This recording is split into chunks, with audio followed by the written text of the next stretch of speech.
हैदराबाद से जो धमकी आ रही है कि हैदराबाद आके बताना, लखनऊ से आ रही है लखनऊ आके बताना, और सीरिया से आई और अब बॉम्बे से आई। मैं चैलेंज के साथ कहता हूं कि मैं मुंबई आ रहा हूं आज ही। किसी में हिम्मत है तो मुझे मुंबई में मिलके बताना। मैं निरंतर मुखर होकर पूर्व में कहता रहा हूं कि जमीनों पर कब्जा करने का काम, लैंड जिहाद का काम, वक्फ बोर्ड के बोर्ड लगाकर सनातनियों की जमीन कब्जा करने का काम, सरकारी भूमि पर कब्जा करने का काम कि मैं कब्जा नहीं करने दूंगा। वक्फ बोर्ड भी समाप्त होना चाहिए, मुस्लिम लॉ बोर्ड भी समाप्त होना चाहिए, और कब्जा की जमीनें भी खाली होनी चाहिए, उनका सदुपयोग होना चाहिए। मैं स्वामी बालमुकुंदाचार्य महाराज उन लोगों से ये कह देना चाहता हूँ जो निरंतर मुझे धमकियां दे रहे हैं।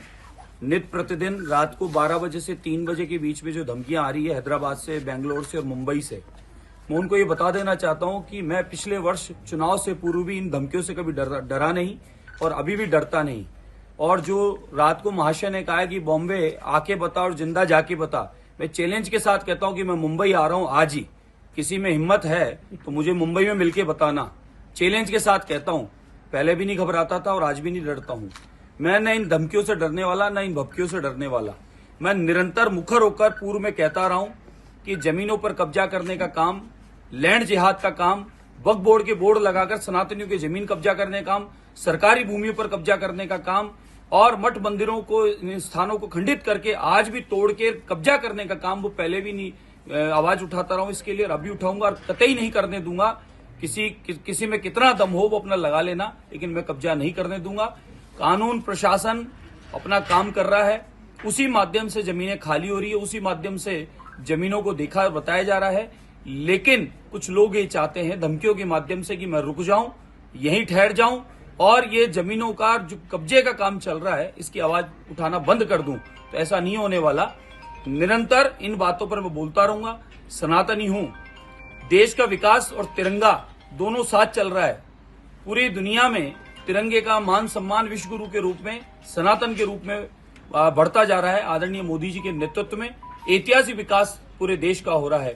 सबका साथ और विश्वास जीतकर सबके प्रयास के साथ विकास हो रहा है। लेकिन कुछ लोगों को ये पच नहीं रहा कि देश आज सामूहिक रूप से एक परिवार की तरह सामूहिक रूप से विकास की ओर बढ़ रहा है आदरणीय मोदी जी के नेतृत्व में। लेकिन इसका अर्थ ये नहीं है कि कुछ लोग यहाँ जिहाद स्वभाव के लोग या जमीनों को कब्जा लेंगे और जमीनों को कब्जा करके और उसका दुरुपयोग करेंगे, वो कभी भी नहीं होने दूंगा। और पहले भी मैं इस बात पर बोलता रहा, आज भी बोला हूं, मैं धमकियों से नहीं घबराने वाला।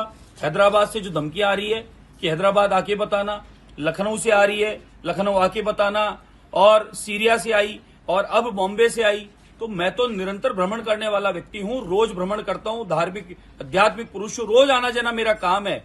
इस प्रकार की धमकियों से मैं रुकने वाला, न मैं बोलने से रुकने वाला, न मैं काम करने से रुकने वाला। आप जो माहौल खराब करना चाहते हैं ये समझ लेना, इस देश में अब उस प्रकार का कार्य नहीं होगा जिस प्रकार का पहले होता आ रहा है।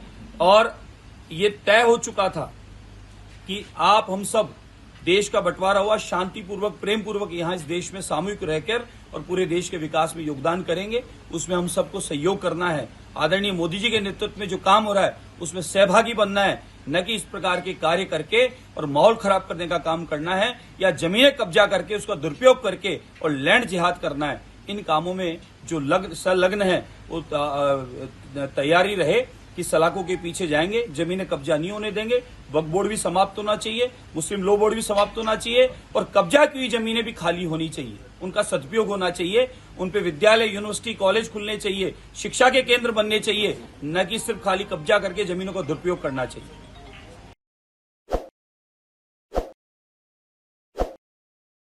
ताज़ा खबरों के लिए विजिट करें द फैक्ट इंडिया की वेबसाइट और डाउनलोड करें द फैक्ट इंडिया ऐप।